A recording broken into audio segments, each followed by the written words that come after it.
आइए अनिल बाबू। ठाकुर हैं? जी नहीं। सुभद्रा को तो भेजो जरा।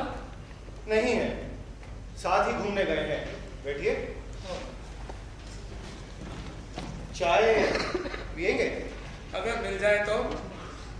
यहाँ सब मिल जाएगा बाबू, चाय भी और विस्की भी। अभी तो चाय से ही काम चल जाएगा।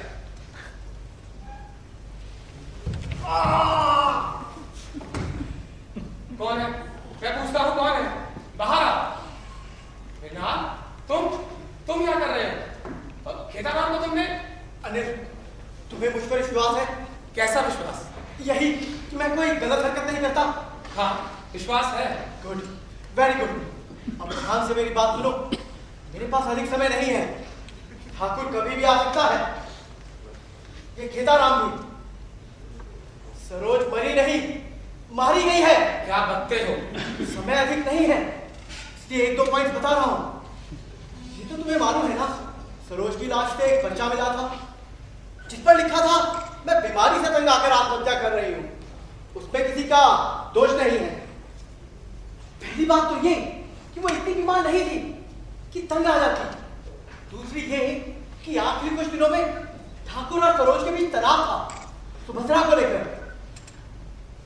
ठाकुर ने सरोज से शादी का वायदा किया था। सरोज से? पर वो तो ठाकुर के दूध के रिश्ते की बहन थी। जब तक ठाकुर ने चाहा तब तक। सुभद्रा आई तो ठाकुर उसकी ओर लपका। सरोज चिढ़ उठी। अगर वो आत्महत्या करती भी तो उसमें ठाकुर को उलझा देती।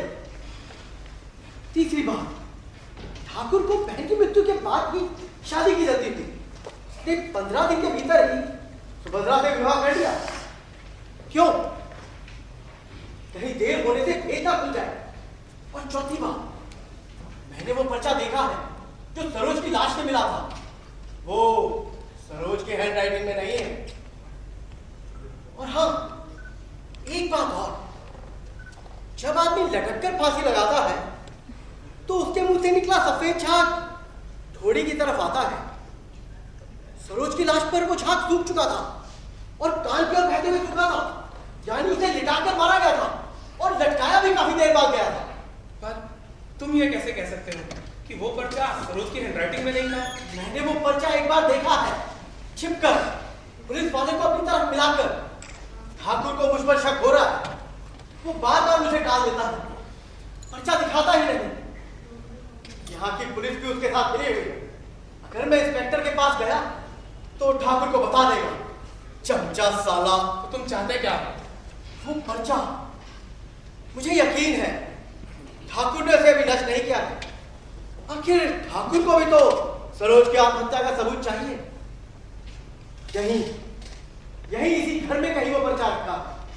अगर मेरे हाथ लग जाएगा तो मैं राजधानी की पुलिस को भी कांटेक्ट करूंगा। इसी काले रेत पे ठाकुर अपने प्राण जोड़ता है। इसी कालीमा में कहीं वो पर्चा रखा है। मैं बार बार चोरी से यहाँ नहीं आ सकता, पकड़ा जाऊंगा। फिर पर्चा कैसे पाओगे? पर्चा मैं नहीं, तुम पाओगे। मैं? हाँ तुम। वो पर्चा तुम्हें हासिल करना होगा अनिल।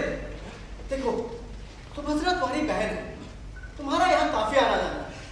ठाकुर को शक भी नहीं होगा। और वैसे भी अनिल, मैं जानता हूं तुम सरोज से प्यार करते थे। ठाकुर ने तुम्हारे प्यार को कामयाब नहीं होने दिया। ठाकुर ने तुझे भड़काने की जरूरत नहीं है बिना। तुम पर विश्वास है मुझे, तुम झूठ नहीं कहोगे। पर फिर भी तुम ये कैसे कह सकते हो कि ठाकुर ने ही? कोई और बता सकते हो जिससे सरोज की मौत से फायदा हो? भूलना नहीं अनिल, वो पर्चा। और हाँ, सुभद्रा से अभी कोई जिक्र नहीं करना, बात बिगड़ भी सकती है। मैं तुमसे खुद मिल लिया करूंगा।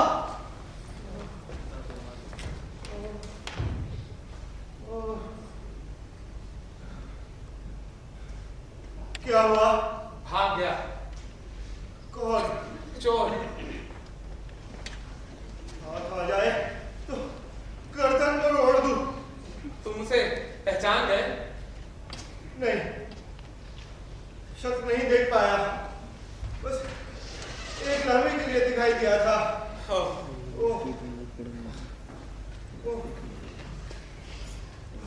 अरे अनिल भैया, बहुत दिनों बाद। क्या बात है साले साहब, बड़े गंभीर नजर आ रहे हो। तुम्हारा नौकर घायल है। क्या मतलब? कोई चोर आया था, खेताराम ने देखा तो इसके सर पर चोट करके भाग गया। तुम थे यहाँ? हाँ, पर पहचान नहीं पाया। खेताराम भी नहीं। सुभद्रा, तुम जरा ऊपर तो देखो, सब ठीक है ना?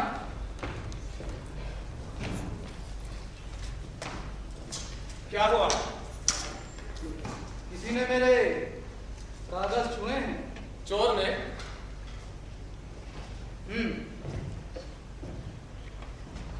लेकिन क्यों? शायद चोर कोई तुम्हारा राज जानने आया हो। राज?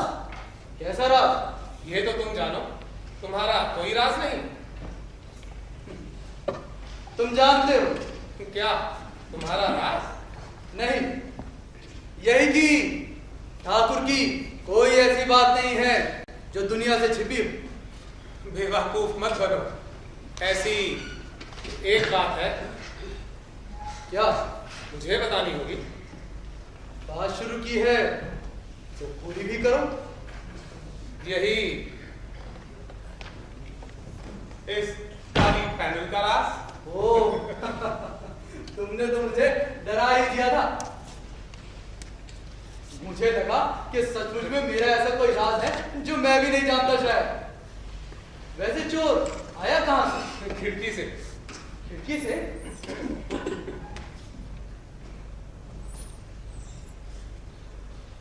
मेरा है। तुम्हारा? हाँ, चोर के पीछे भागा था ना, शायद गिर गया। ओ, लेकिन इतनी सारी चाबियां छोटी छोटी। ऊपर तो सब ठीक है, कुछ नहीं आया। ठीक है, शायद चोर को वक्त नहीं मिला। तुम बैठो, मैं जरा पुलिस चौकी हूँ। पुलिस चौकी? क्यों? क्यों क्या? रिपोर्ट लिखाने। पर कुछ गया तो है नहीं। अरे फिर भी रिपोर्ट तो लिखानी ही चाहिए ना। कौन आया था, क्यों आया था। ऐसे चोर बहुत खतरनाक होते हैं। हाँ, ये तो है। तुम बैठो, चाय पीकर जाना। वैसे भी बहुत दिन बाद आए। तुम्हारी बहन भी बहुत उदास रहती है, कोई मिलने जुलने वाला तो नहीं। बैठो।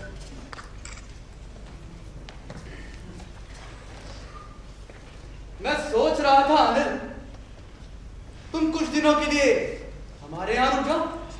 मैं? क्यों? क्यों क्या? क्या साले जीजा के यहाँ नहीं रहते आप? और फिर तुम्हारी बहन का दिल भी लग जाएगा। पर मैं रह जाइए ना भैया, अपनी पेंटिंग यही करते रहना। मैं आपकी मॉडल बन जाऊंगी, बनाएंगे ना मेरी तस्वीर। वैसे दिखने में बुरी तो नहीं हो, क्यों? अब मैं कैसे कह सकता हूँ ये बात? अभी दिन ही कितने हुए हैं शादी को। अच्छा जी। भैया, मैंने भी बहुत दिन से ब्रश को हाथ नहीं लगाया। आपके साथ साथ मैं भी प्रैक्टिस कर लिया करूंगी। ये ठीक कह रहे हैं, तुम यहाँ पर ज्यादा कंसंट्रेट कर सकते हो। आराम है, चैन है, सुकून है। मिलेगा यहाँ? क्या? आराम, चैन, सुकून? अगर तुम चाहोगे तो जरूर। आदमी अपने आराम, चैन, सुकून की खुद ही हत्या करता है। वैसे मुझे ये लगता तो नहीं हत्या। हाँ, मैं तो नहीं हूँ। ठीक है, पर तुम्हें तकलीफ? तकलीफ? साले साहब, इतनी बड़ी हवेली है कि खो जाओ तो 4 दिन तक मिल ही ना पाओ। तो तेरा तुम बैठो, लौटकर आराम से बात करते हैं। सुभद्रा, तुम अनिल के लिए कमरा ठीक करा देना। मैं लौटते समय इसका सामान खुद लेता हूँ। अपने घर की चाबी तो दे दो ने। और वो गुच्छा? गुच्छा? कौन सा? वो? उसकी तुम्हें कोई जरूरत नहीं पड़ेगी। सारा सामान खुला पड़ा है, उसकी तुम्हें कोई जरूरत नहीं। बैठिए भैया। क्या पिएंगे, ठंडा या गर्म? कुछ भी। खेतरा, 2 प्याले चाय तो लाओ। भैया, डॉक्टर भैया की दिल्ली से चिट्ठी आई है।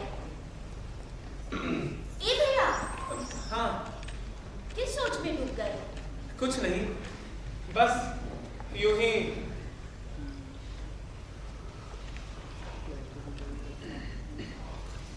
बहुत प्यार करते थे ना आप सरोज से? तुझे किसने बताया? इन्होंने कह रहे थे सरोज की मौत से आपको बहुत धक्का पहुंचा है। सरोज भी तो आपसे विवाह करना चाहती थी। फिर उसने आत्महत्या क्यों की? कुछ कहा भैया आपने? हाँ, समझ में नहीं आता सुभद्रा, सरोज ने आत्महत्या क्यों की? मैं खुद नहीं समझ पा रही हूँ। ठाकुर कहते हैं वो बीमारी से परेशान थी। अच्छा भैया, एक बात तो बताइए, मृणाल जी से तो आपकी अच्छी दोस्ती है ना? हाँ है तो, पर तू क्यों पूछ रही है? मुझे लगता है उन्हें कुछ बेकार का शक हो रहा है। शक? कैसा शक? यही कि सरोज अपने आप नहीं मरी है, उससे किसी ने मारा है। तूने कैसे सोचा इसे? वो बार बार उनसे वो खत मांगते हैं जो सरोज ने मरने से पहले लिखा था। तूने अपने शक के बारे में ठाकुर को बताया? हाँ, पर इन्होंने हंसकर टाल दिया। कहने लगे मृणाल की तो आदत ही है मिट्टी से सोना निकालने की। ठीक कहता है ठाकुर, मृणाल जासूसी किताबें बहुत पढ़ता है। हो सकता है 2-3 दिन अगर वो मुझे ना मिले तो वो ये सोचे कि मेरा ही अपहरण हो गया है। वैसे तूने वो खत पढ़ा है? हाँ भैया, पढ़कर रोना आ गया। क्यों, ऐसा क्या लिखा था उसमें? इनके नाम का लिखा था, ठाकुर भैया, आपने जो कुछ मेरे लिए किया है उसे मैं भूल नहीं सकती। अपनी रोज रोज की बीमारी से तंग आ गई हूँ। अब आपको और ज्यादा परेशान नहीं करना चाहती, इसलिए जा रही हूँ ये जग छोड़कर। मेरी मौत की जिम्मेदारी मुझ पर है, सिर्फ मुझ पर। बस ऐसा ही कुछ लिखा था। बड़ी अटपटी